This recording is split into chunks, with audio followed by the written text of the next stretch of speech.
Do you think that Sydney could be one of the worst performing capital cities in terms of house price growth compared to others? What cities will likely to have the most gains in 2024, do you think? Look, I think we'll probably see continued strength in cities like Perth, Brisbane, to a lesser degree Adelaide. Those cities obviously benefiting immensely, or at least the first two benefiting immensely from interstate migration. In other words, people moving from Sydney and Melbourne and going to those other cities. And also they don't have the same affordability issues. Now, of course, they're probably going to see their gains slow down from what they saw in 2023, though. Now, of course, at the other end of this spectrum, you've got Sydney, which has very high debt levels, very poor affordability.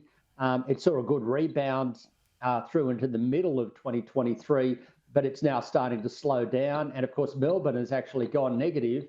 We've also got 2 months in a row of falls in Hobart, and Canberra is a bit on the soft side. So it seems to me like Southeast Australia and New South Wales, of course, are going to be the weakest, whereas other parts of Australia are probably holding up reasonably well.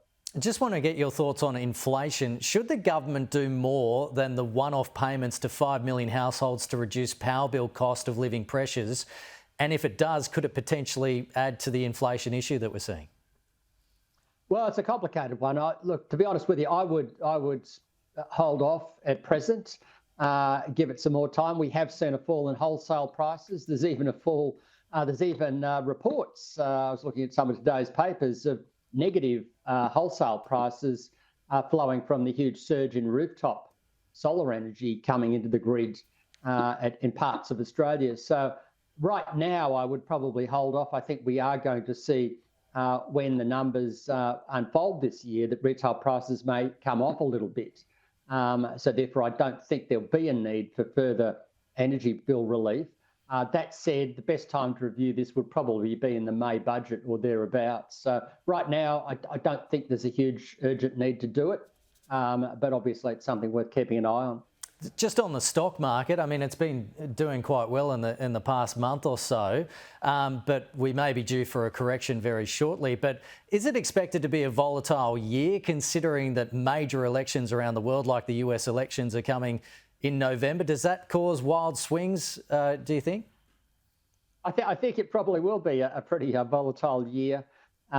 We've seen this huge run-up out of those lows in share markets in October.